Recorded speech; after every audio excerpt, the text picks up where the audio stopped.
Tonight I'm going to be talking about what's often the missing link in health. I meet people who are saying to me, I'm going to bed early, I'm drinking lots of water, I'm on a plant-based diet, and they appear to be doing everything required for healing.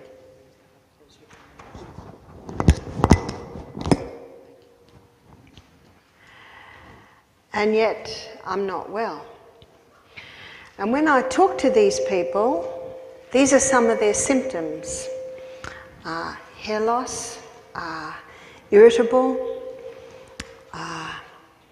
they can't seem to lose weight, they are getting flushes, hot flushes, and especially with women, not only with women of course, very heavy periods, very painful periods. And when I hear these symptoms, it immediately triggers me that there must be a hormonal imbalance, because they are some of the symptoms. Another symptom is thyroid problems, depression, cysts in the ovaries, fibroids in the uterus, endometriosis, heart disease. What about a male? What are some of the symptoms that a male might have if he had a hormonal imbalance? Low sperm count, inability to hold an erection, prostate problems. They can also suffer from depression, as a woman can, and too much of the female hormone can cause a man to be effeminate, and too much of the male hormone can cause a woman to be masculine. These are some of the symptoms of people having a hormonal imbalance. What I'd like to do tonight, I'd like to take you through how the hormones are made. I'd also like to show you what throws the hormones out of balance, and then we're going to finish by having a look at how to bring the hormones back into balance, because the human body was designed to heal itself, and it'll heal itself if you give it the right conditions. Our sex hormones are made from a very important lipid in the body called cholesterol. Dr. Malcolm Kendrick, in the book The Great Cholesterol Con, he says for the first time, normal levels of a normal vital body substance is being called a disease. That's cholesterol. That's why if your cholesterols are too low, if someone's on cholesterol-lowering medication, that can interfere with their body's ability to make hormones. From cholesterol, the body makes pregnenolone. And from pregnenolone, the body makes a hormone that's a key hormone because it's the precursor for many other hormones. It's called progesterone. And so from progesterone, the body makes estrogen, often called the female hormone. From progesterone, the body makes testosterone, often called the male hormone. Though men and women both have progesterone, also estrogen and testosterone, they're in different amounts. But for men and women, the number one hormone is always progesterone. Also from progesterone, the body makes the adrenal hormones. The adrenal hormones are your mood hormones, your fight and flight hormones. Now I'm going to explain the monthly cycle like a dance, because it is like a dance. Different players come onto the stage at different times of the month. So it averages a 28-day cycle. So we'll put our numbers here, 28. Now the two main players in the dance of the hormones are estrogen, and in this dance, estrogen is wearing a red dress, and estrogen's role in the body is that of a cell proliferator. Cell proliferator means causes massive cell growth, and it is estrogen that causes the skinny young girl to develop into a beautiful, shapely woman. And so estrogen has a role, absolutely, but if estrogen levels get too high, then that cell proliferator action can cause growths in the reproductive organs and weight gain in the woman. The other hormone in this dance of the hormones is progesterone. Progesterone's going to be wearing a green outfit. And progesterone's nickname is happy hormone. We have a saying in Australia, and I think it's a worldwide saying, happy wife, happy life. Is that right? Amen, says the man. Many women are not happy and there's trouble in the home because she is lacking progesterone, and we're going to be having a look at that, why that would be so in a minute. So day 1 of the monthly cycle is the day that a woman begins to menstruate. And day 1 of the monthly cycle, her progesterone levels are low, or progesterone is backstage, so to speak. Day 1 of the monthly cycle, estrogen levels are also low, but by day 7 they're rising up until day 14. Estrogen is now the star player in the dance of the hormones. Let's go to the stage where the dance is played out, which is the reproductive organs of a woman's body. So this is the uterus, this is the cervix, this is the birth canal. These are the fallopian tubes either side. And then we've got the ovaries that are connected by a ligament to the uterus. So at this time of the month, estrogen is causing massive cell growth in the lining of the uterus, causing the blood nest to once again develop. Remember, the first week was when the blood nest came away. So with the rise in estrogen here, with its cell proliferator action, it's causing the blood nest to develop. Estrogen also causes massive cell growth in the ovaries, causing eggs to develop. Estrogen also causes a form of lubricant to be released in the birth canal. By day 14, a fully developed egg bursts forth from the ovaries, and the little filaments on the end of the fallopian tube pull that egg up. And the fallopian tubes are always moving like this, causing the egg to go up, up, up. Now the hole where the egg bursts forth develops a blister, and that blister is called the corpus luteum. Now I have drawn corpus luteum in green because corpus luteum is the main site of progesterone production in a woman's body. Can you see the importance of woman ovulating every week? Because or every month I should say, because when a woman ovulates every month, her corpus luteum's made. And when corpus luteum's made, then her progesterone levels remain as they should be, happy hormone, and keeping in balance all the other hormones. So now, with the development of corpus luteum around day 14, now we've got progesterone levels rising. Progesterone is now the star player in the dance. And estrogen is given the message they can go backstage now. We've got our egg, our lubricant, and we've got our blood nest. No need for estrogen anymore.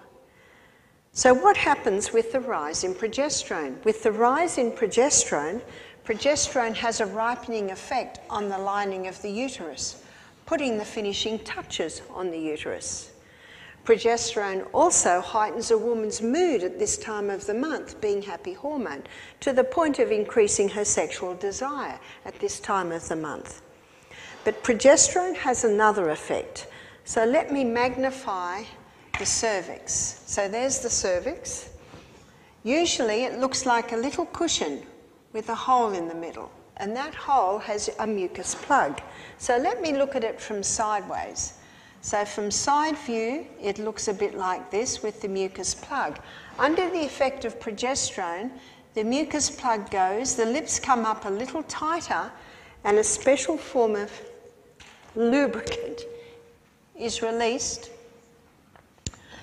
around the cervix, and that lubricant is designed specifically to facilitate the entry of sperm up into the uterus. So you can see that the stage is set for the entry of man. Did you know that between 2 and 500 million sperm are released with one ejaculation? The sperm cell is the smallest cell in the human body, and sometimes half of the sperm comes back out. So the ones that are left, remember, very, very tiny, smallest cell in the body, they've got a long journey. And by the way, if they meet this cervix, very difficult to gain entry.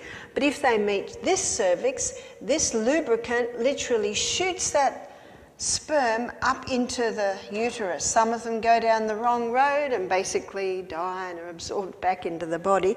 But some go down the right road and they meet their prize, which is the egg. I saw a photograph one day of 15 sperm all trying to gain entry into the egg, but only one does. Now the coating of the egg, or the covering of the egg, has folds like this. And what the sperm has to do is they have to nuzzle their nose in and to gain entry. It's not easy to gain entry. And as soon as the sperm gains entry into the egg, all the other folds shut tight. A chemical is released to kill off any other sperm that might try and get in. Isn't it a miracle any of us are here? When you consider everything that has to be in place for the conception of a new human being.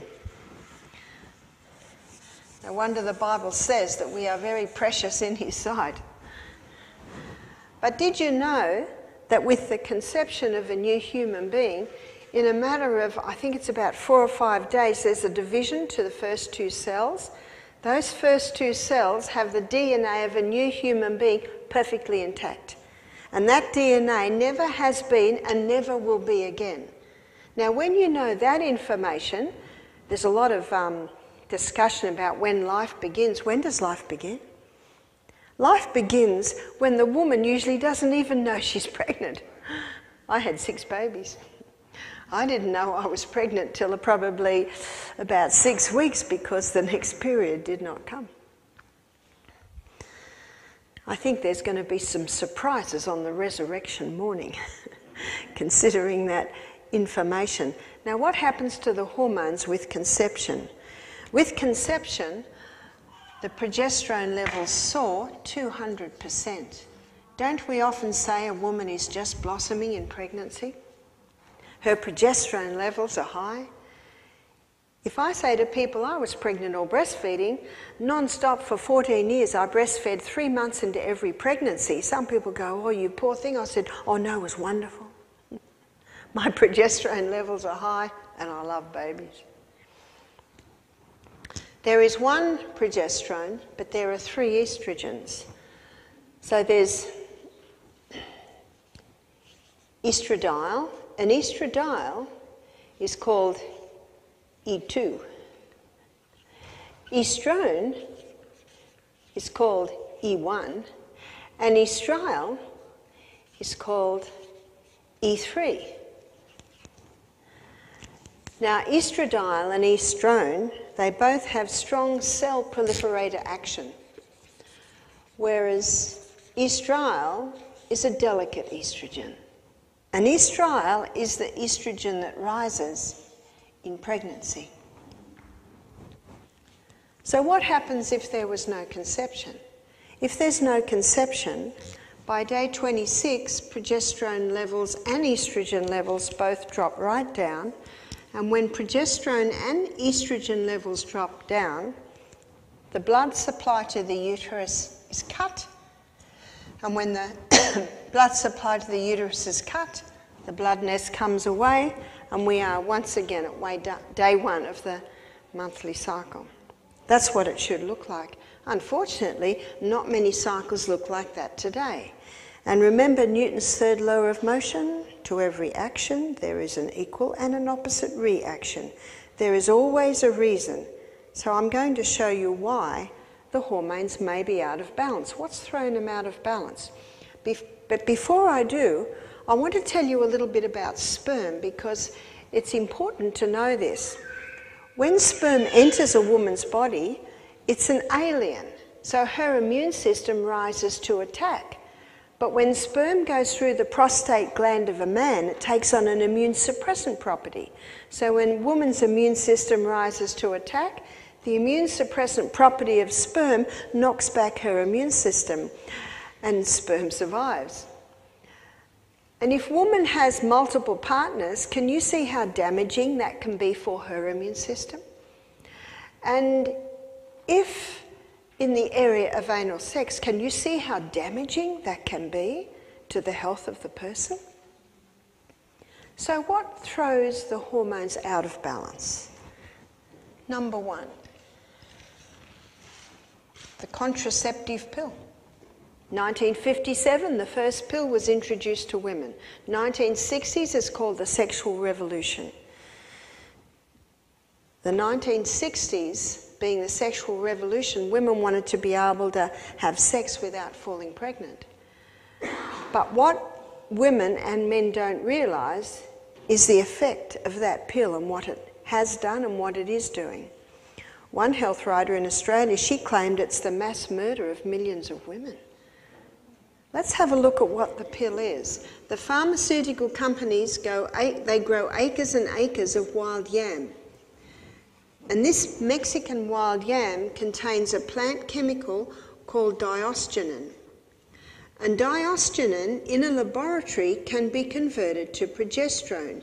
It's called progesterone because it has an identical molecular structure to the progesterone that is made in the body. So the pharmaceutical company can't patent that one. So what it does is it adds a few more atoms in one area, comes it with a synthetic estrogen, adds a few more atoms in another area, and comes up with this synthetic progesterone.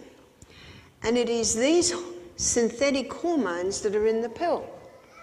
And when they come into the human body, and they go through that biochemical pathway that your body uses to make its hormones, it causes a disruption.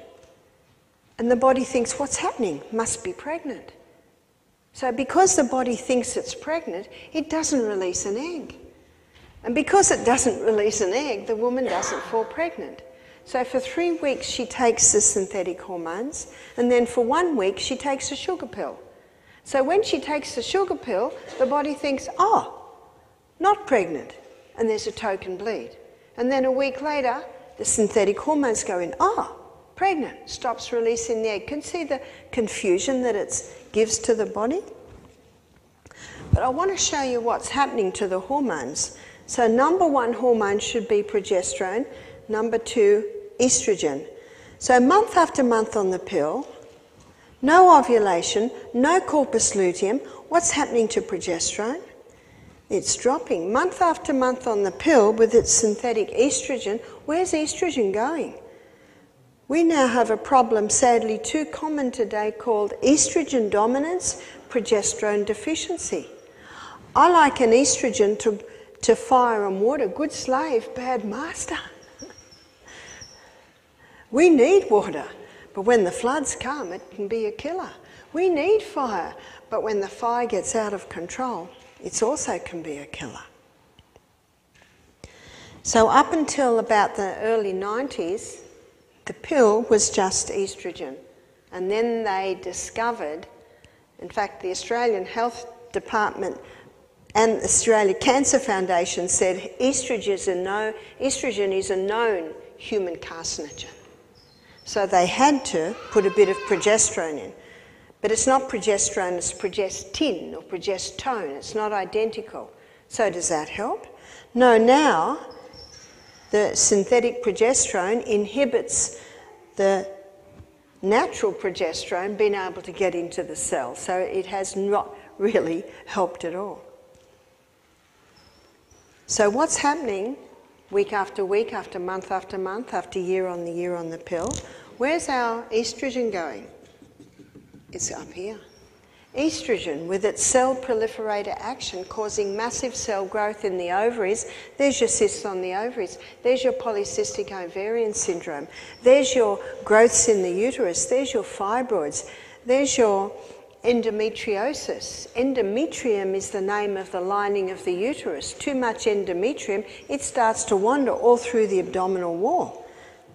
So this is endometriosis. The endometrium starts to wander all through the abdominal wall. And then when the hormones drop and the blood nest bleeds, they all bleed, but they have nowhere to go, so they cause excruciating pain. Estrogen, with its cell proliferator action causing growths in the uterus, even cervical cancer, uterine cancer, causing growths in the breasts, causing the cysts, causing calcified buildup, breast cancer. High estrogen opposes thyroid function, so this can cause under and overactive thyroid problems. And by the way, where's progesterone? Progesterone's down here. And how does the woman feel a week before her periods? I said to one lady, do you get premenstrual tension? She said, I just hate my husband for a week every month. She's got it. And how does she feel? She hates it, but she doesn't know what to do about it. We had a secretary, my husband had a secretary once, and for 1 week of the month, you couldn't almost walk in the office.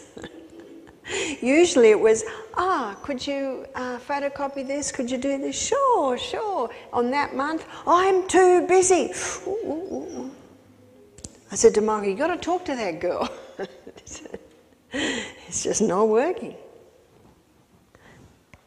And she hates it because she doesn't know what to do about it. So what can also happen with the progesterone down here, there's your depression. How many women who are on the pill in their 20s are now in their 50s, 60s? They're going through menopause. What's happening? They've got weight gain, they can't lose weight, they're depressed, they're getting hot flushes all the time. They have no desire for sex, and when they have it, it's painful. And what about the sons and the daughters of the woman who was on the pill for 5 years, for 3 years, for 7 years before she gave birth to babies? They're the young men with low sperm count. They're the young men with penile dysfunction. They're the women who are getting breast cancer in their 30s. These are the couples that can't have children, so they have IVF, which boosts estrogen to get more eggs, and sometimes by the time finally they have a little baby, and before the baby's 10, the mother has died of breast cancer because the high estrogen caused these other problems. Oh, so many problems. No wonder that writer said the pill is the mass murder of millions of women. One lady told me that she's the CEO of a big company. She said, I'm in the middle of a meeting and I get this hot flush and the perspiration's pouring out of me. I can't handle it. So she said, I went to the doctor and he gave me hormone replacement therapy. What's hormone replacement therapy? That's more synthetic hormones. And so now the body thinks, oh, I must be pregnant. So instead of the estrogen causing capillary dilation, causing the flushes, it goes into the internal organs. One lady told me this, in fact several ladies have told me this. 6 years after being on the HRT, a lump appears on the breast, they get it tested, breast cancer. The doctor takes them off the HRT immediately. Why? He knows it can cause breast cancer. So if you say to him, why do you do it?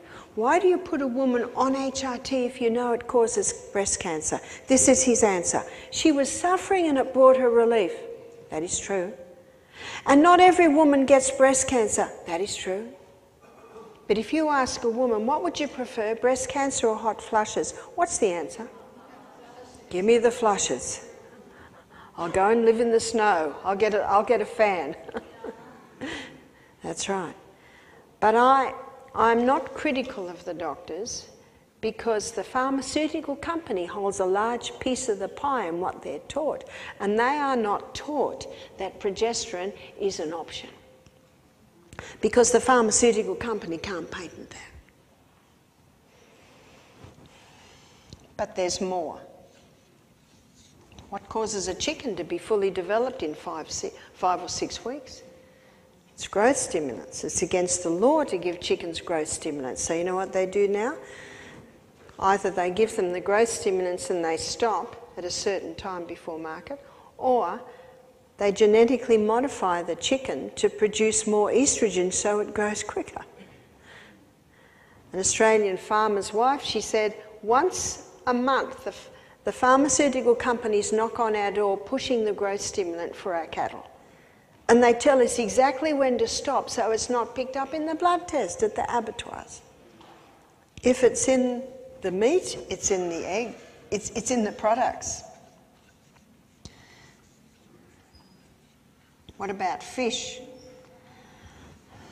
When you got 80% of women on pill or HRT, the sewage is going out to sea, the fish are feeding on the sewage, they're finding female fish with male tendencies, and vice versa, and they're finding many fish are having reproductive problems now. And who eats the fish? They're not the end of the food scale.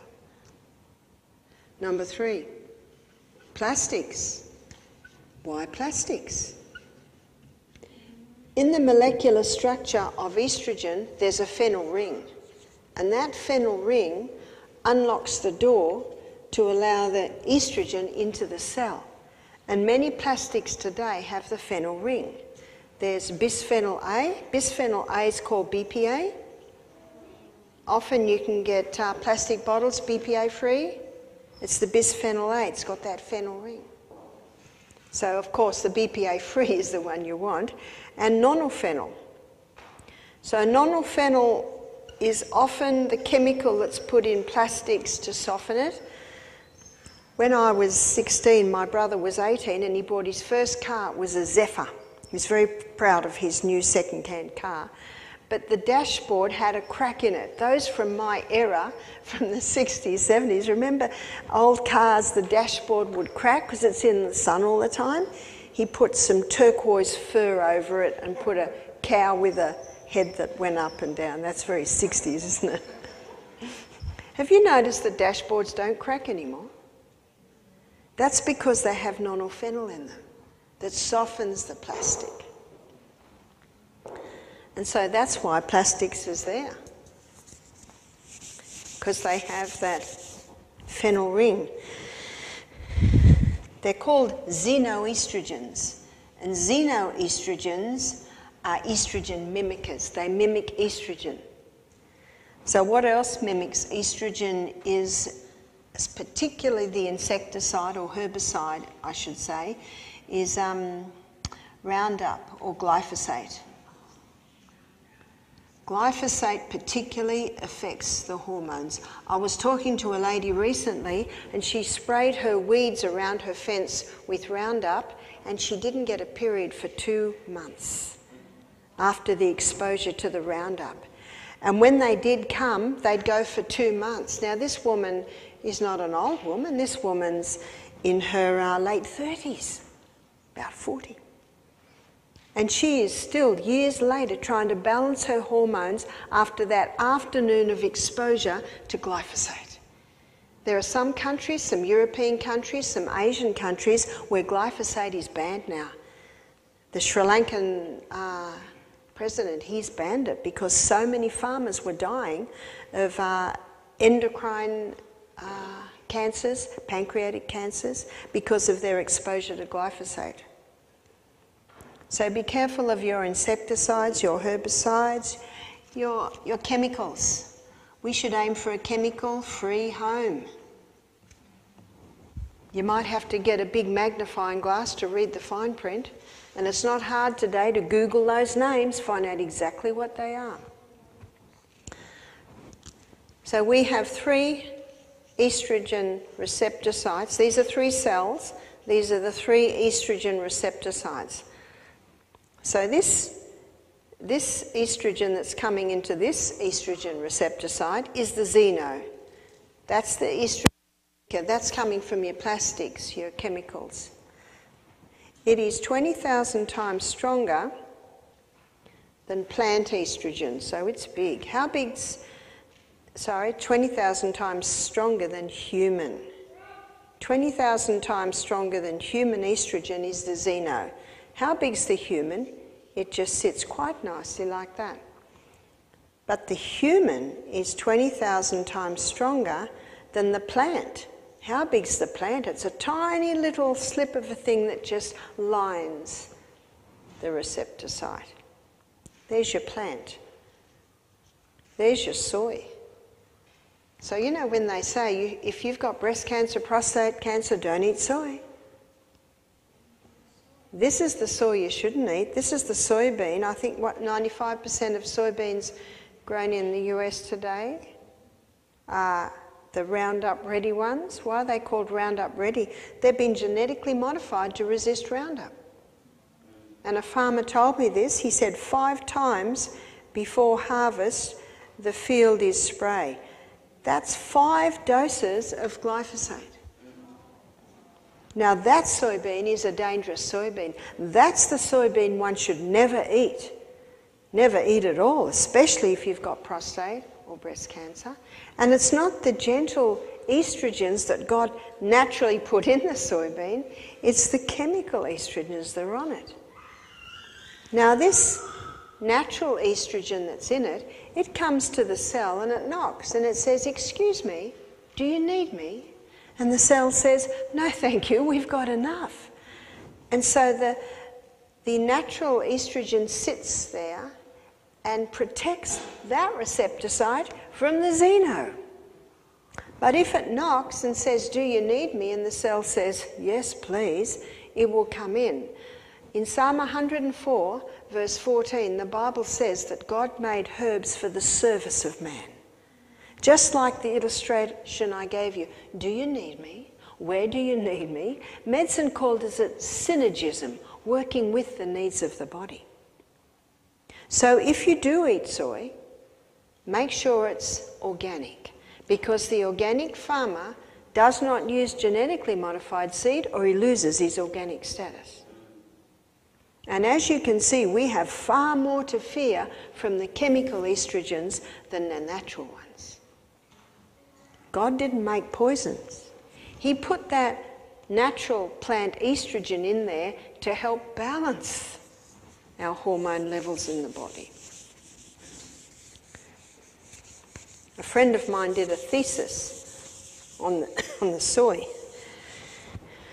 And people are always saying to her, "Tell us about the soy." She said, "It's this simple. God made it good, man mucked it up. End of story." Because they've been using soy for thousands of years all through Asia. They haven't even got a name for menopause. So how do we balance? Number 1, eliminate. If you don't turn the tap off, you're still going to be mopping up in the other corner. So eliminate the pill. How are we going to stop having babies popping up everywhere? Well, sex is 2-part, so contraception should be 2-part. And the woman's role, I believe, is to know when she is ovulating. And her body will give her 3 signs. One sign is that her temperature changes. So she takes her temperature before she gets out of bed every morning, and she will find, she'll mark it, and she'll see that it'll do this, it'll drop and go up onto a higher plane just as she begins to ovulate. My daughter, Jessica, she's 40, she said, "Mum, you can even get an app on your phone. Look at this." She said, "Look, it tells me I'm safe at the moment." She takes her temperature and puts it into her phone. Well, that makes it a bit easier. So that's one sign. Another sign is that the vaginal mucus changes. So when a woman's estrogen levels are high, it's not as profuse and it's more creamy colour.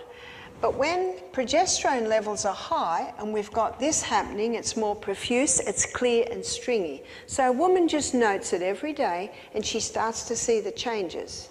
The third sign is that her cervix changes, as I described earlier. So it's a simple matter of a woman testing her cervix every day, and she will find that those 3 signs will come together, and usually a woman will ovulate in this week here. So she can say to her husband, "I'm safe, I am not safe, I am safe." And it's when she is not safe that the man will either use a condom or master the art of withdrawal. I read an article on Italian men, and it said in this article that Italian men pride themselves in not getting their women pregnant by mastering the art of withdrawal. And I thought, look at that. The man has taken control. In this society, it's often the woman goes on the pill, or the woman has an IUD, or the woman has her tubes tied. But in this situation, I thought, that is great, because it is something to master.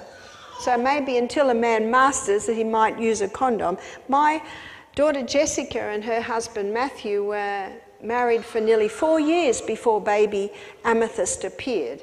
How nice. How nice to have a few years together before the little darlings come. How nice to have your relationship established. The good news is too that baby Amethyst is now 15. And baby Amethyst at 15 has no hormonal problems because her mum was never on the pill and both her mum and dad were vegetarian. So how nice that you can actually change the cycle around. So eliminate the pill, eliminate HRT. What you will learn here will show you how a woman can balance her hormones without going to drugs with their hidden dangers. Eliminate the meat and its products. I choose to be a plant-based consumer. My food is plant food. And when you consider the dangers today of the meat and the dairy products, that a plant-based diet is a very reasonable and a wise choice. In the back of my book I have a few recipes, but you'll notice that the recipes are all for legumes because that is one area that I find many people don't know how to cook the legumes. And yet that is the food that takes the place of the meat. Plastics. Eliminate the plastics. I think it's impossible to eliminate plastic. But what you can do is take steps to reduce your exposure as much as possible. Try and store your food in glass, in stainless steel, in ceramic as much as possible. And if someone has a baby, the best present for them is to give them some, you call them diapers, we call them nappies, diapers made out of plants. You can get diapers made out of bamboo, you can get diapers made out of cornstarch.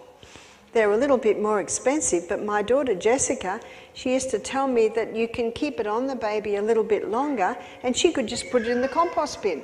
Or if I had my fire going in my house, she just put it in the fire because it's made out of plants. If we think we've got hormonal problems now, you wait for the next generation where children have had so much exposure to plastic. And wooden, do you call them rattles? They're little toys that baby sucks on. Try and get wooden. So when someone has a baby, buy them some plant-based diapers, buy them some wooden rattles, and we call it a dummy. Do you call it a pacifier, what a little baby sucks on? You can buy them out of rubber, maybe a stainless steel bottle with a little rubber teat. So eliminate as much as possible and go organic as much as possible. Also make sure baby's always dressed in natural fibre. So if you buy a cotton nightie or little cotton clothes, do the mother a favour and wash them and hang them in the sunshine because the cotton is one of the most sprayed crops and the sunshine detoxifies. In Australia, we hang our clothes on the clothesline. In fact, when I was in Tennessee a few years ago, I washed my clothes and I said to the lady, "Where's your clothesline?" She said, "Oh, you're back with the dinosaurs." She said, "Oh, my grandmother used to have a clothesline." I have never owned a dryer. I put my clothes on the clothesline. And you might say, "Well, in the snow, Barbara." Now, my daughter lives in Minneapolis, Wisconsin, just across the border from Minneapolis. And there are a lot of Amish around there. And in the middle of winter when it's snowing, they put their clothes on the clothesline and they freeze stiff. And what they do at the end of the day, they get them off the line and they flick them. And it flicks the ice off and they're 3/4 dry. Then they just hang them around their fires because they have fuel fires. Anyway, there's a few options, but I love hanging my clothes on the line because that sun freshens and purifies. So there are some things that must be eliminated. Number 2, your liver has the ability to detoxify you from excess estrogen. And your liver will take the estrogen down one of two pathways. Here's liver. It'll take it down the hydroxy 2 pathway or the hydroxy 16 pathway. If it goes down the hydroxy 2 pathway, it's out. That's what we want. If it goes down the hydroxy 16 pathway, it comes back in 100 times worse. So I'm going to show you some things you can do to stimulate, we'll call it highway, to stimulate highway 2 and to inhibit highway 16, the cabbage family. So it can be something as simple as eating something from the cabbage family every day. That's your cauliflower or your broccoli or your different cabbages, kale, bok choy, Brussels sprout. Because your cabbage family contain a plant chemical called indoles. And indoles is the plant chemical that stimulates highway 2 and inhibits highway 16. Vitamin B, vitamin B6, B9 and B12 are the 3 B vitamins that stimulate highway 2 and inhibit highway 16. Also flaxseed, grinding up your flaxseed every morning. Your chia seed also have what's called lignans, and it's the lignan chemical in there that stimulates highway 2 and inhibits highway 16. And licorice, and I'm referring to the herb. If you have high blood pressure, forget the licorice. Number 3, there is an Australian cream called the Anna's Wild Yam Cream. And the Anna's Wild Yam Cream contains the plant chemical diosgenin. And when this cream is applied to the skin picks up the diosgenin and it stimulates the pathway that your body uses to make its own progesterone. So the beauty of the Anna's Wild Yam Cream is it works with your body and stimulates the pathway that your body uses to make progesterone. Now you can buy progesterone cream in places like Trader Joe's, Whole Foods, but if you continue to use the progesterone cream, your body gets lazy and doesn't make its own. But if a woman is having hot flushes every 10 minutes, she just found out she's got breast cancer, her thyroid gland's not working, my suggestion is go on the progesterone cream for say 4 months to give an initial boost and then go over to the Anna's cream, which will stimulate your body to make its own.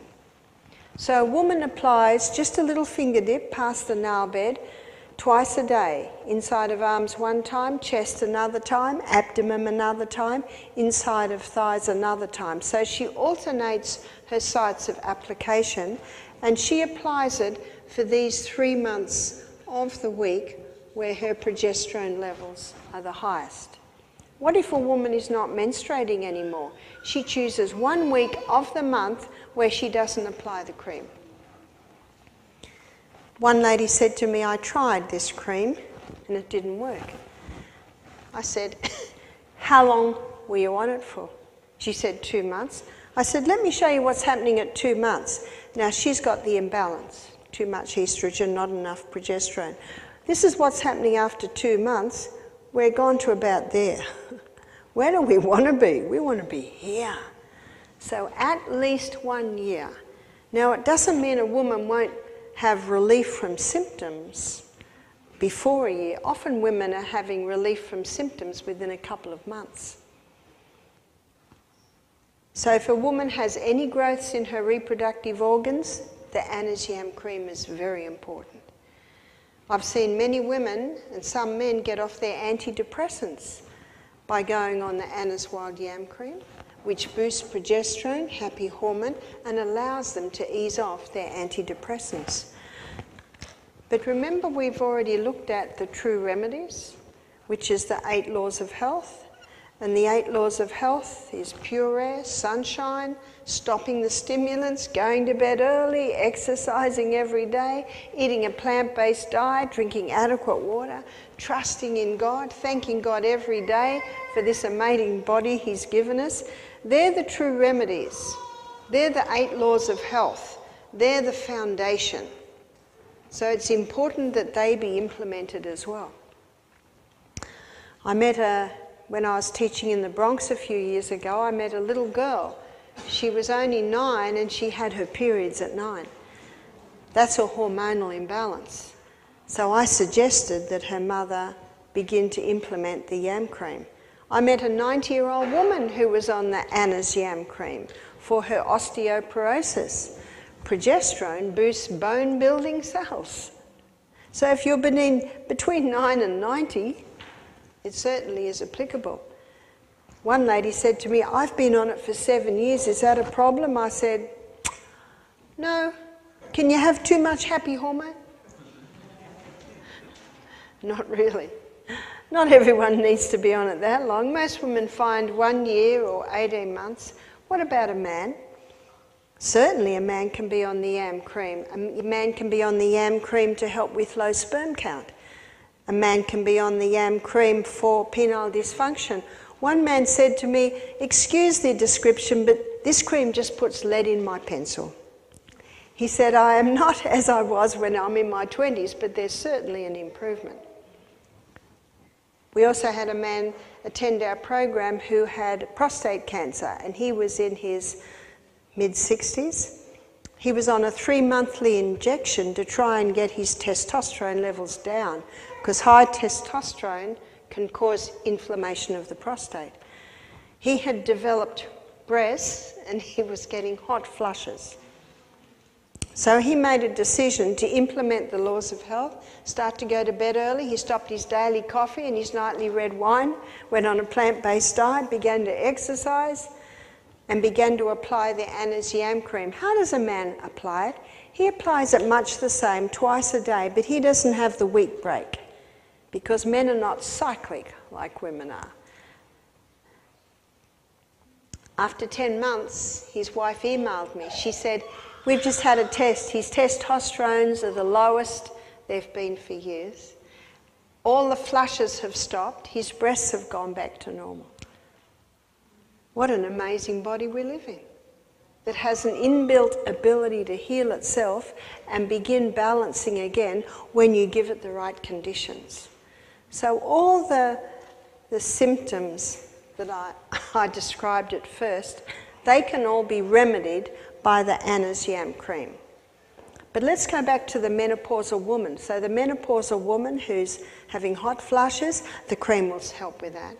Weight gain, the cream will help with that. Depression, yes, the cream can help with that. Desire for sex, yes, the cream can help with that. But what about when she's having pain, when she's intimate? Well, there's something that started to be very popular to help with that, and it's the yoni stones. And these were developed in the Chinese dynasty to help the concubines be sexually toned for the emperor. So let me draw them up here. So here's the size of the yoni stones. This is the biggest yoni stone. This is the middle size yoni stone. And this would be the smallest yoni stone. And they're made out of nephrite jade.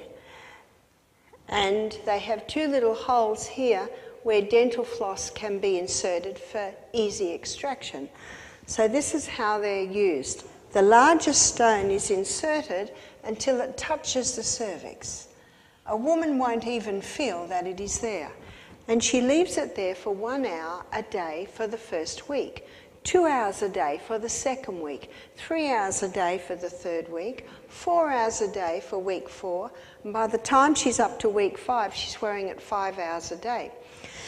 She will continue wearing it for 5 hours a day for about 6 months. By then, her pelvic girdle is so strong, she can go to the middle-sized stone. One lady told me that when she went to the middle-sized stone, her daughter said, "Mum, can I have the larger stone now?"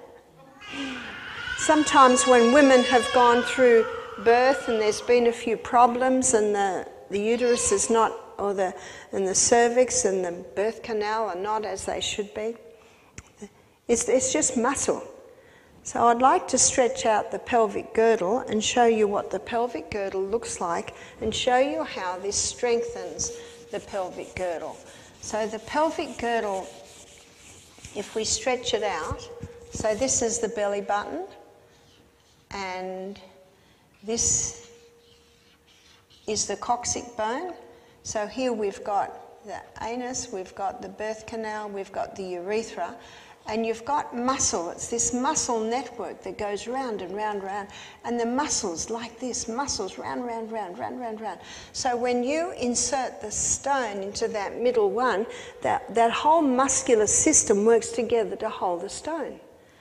And so the muscles are getting stronger, and when the muscles are being worked like that, more blood goes to the area, and when more blood goes to the area, then the cells that line the birth canal are not as tender.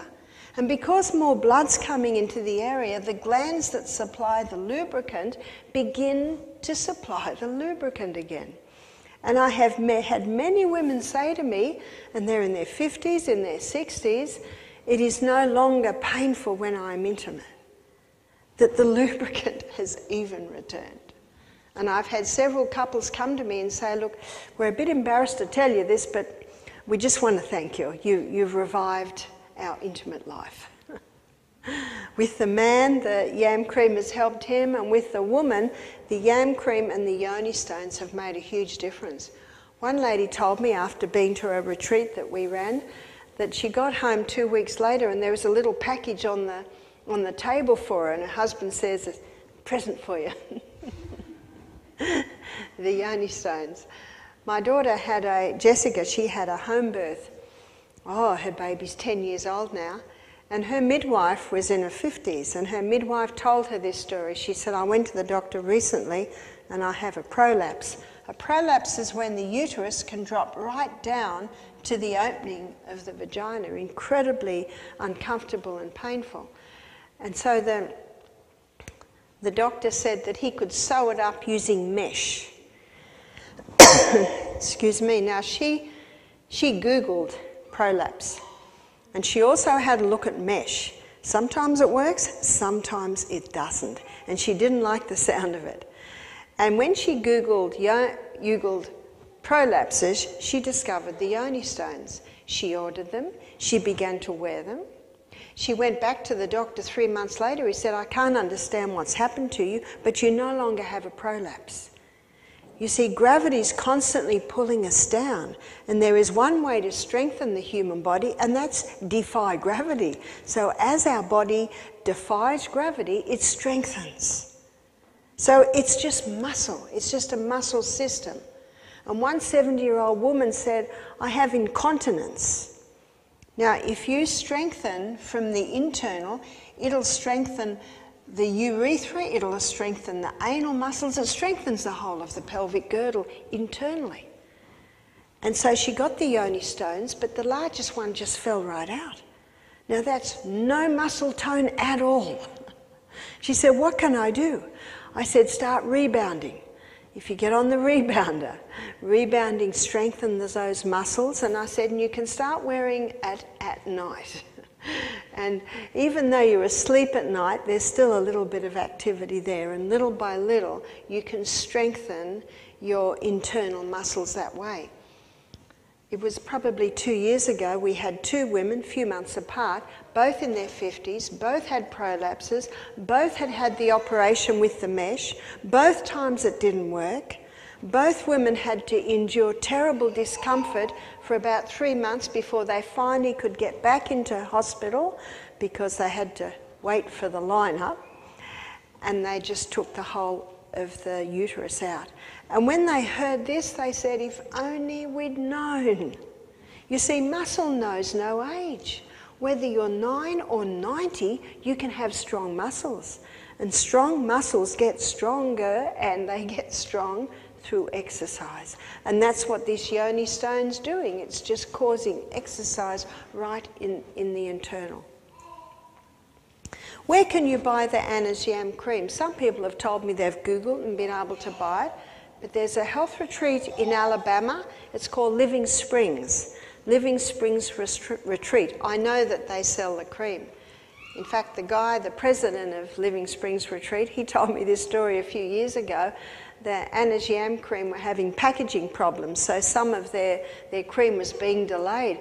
And Jeffrey was having husbands ring up saying, "Is it in yet? Please, my wife needs it." In other words, it made quite a difference. So as you can see by what I've shown you this evening, it can often be the missing link as to why someone has some sickness, is it's the imbalance of the hormones.